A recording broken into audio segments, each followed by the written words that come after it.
Skenario Sambo satu persatu semua terpatahkan. Sejak awal ingin membuat cerita sebagai jenderal yang terzolimi. Namun akhir drama pembunuhan yang diprakarsai Ferdy Sambo terhadap Brigadir Nofriansyah Yosua Huta Barat atau Brigadir J berujung penetapan tersangka pada dirinya. Sambo terancam hukuman mati dengan pasal 340. Kasus kematian Brigadir J yang awalnya penuh kejanggalan mulai terang benderang. Sebelumnya, Ferdy Sambo begitu jeli menuliskan skenario kematian ajudannya sendiri. Terbukti, skenario buatan Ferdy Sambo mampu membius sederet sosok penting di negeri ini hingga mempercayai ceritanya. Ya, usai membuat naskah pembunuhan yang menewaskan Brigadir J, Ferdy Sambo keluar dari rumahnya di Duren 3, Jakarta Selatan dengan persiapan matang.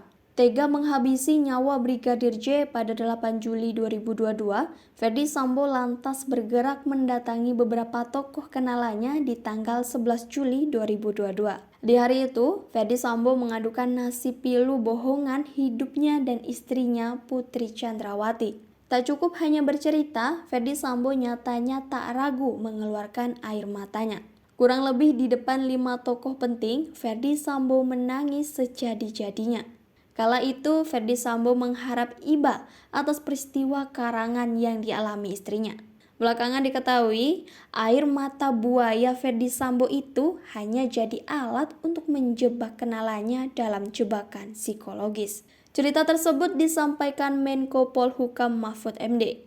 Rupanya, Mahfud MD sudah punya firasat sejak awal bahwa kasus pelecehan yang diurai pihak Ferdy Sambo dan disangkakan pada Brigadir J memiliki kejanggalan. Membuktikan firasatnya, Mahfud MD pun menanyai beberapa tokoh yang kenal dengan Ferdy Sambo. Sebelum skenario itu dimunculkan kan tidak banyak yang tahu bahwa sudah ada jebakan psikologis kepada orang-orang tertentu untuk mendukung bahwa itu tembak-menembak.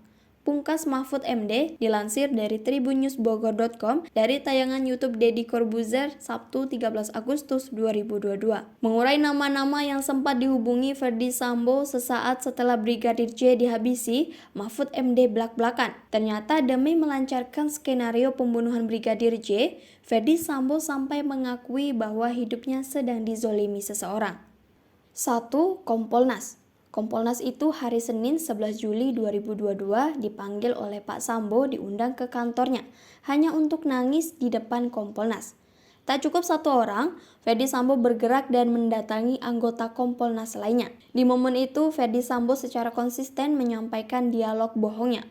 Orang ketiga yang dihubungi Ferdy Sambo adalah seorang teman Deddy Corbuzier. Sosok tersebut diakui Mahfud MD adalah orang terkenal, teman Deddy Corbuzier. Dibilangin begitu juga. Beberapa orang juga dihubungi dia, Ferdy Sambo, hanya nangis saja.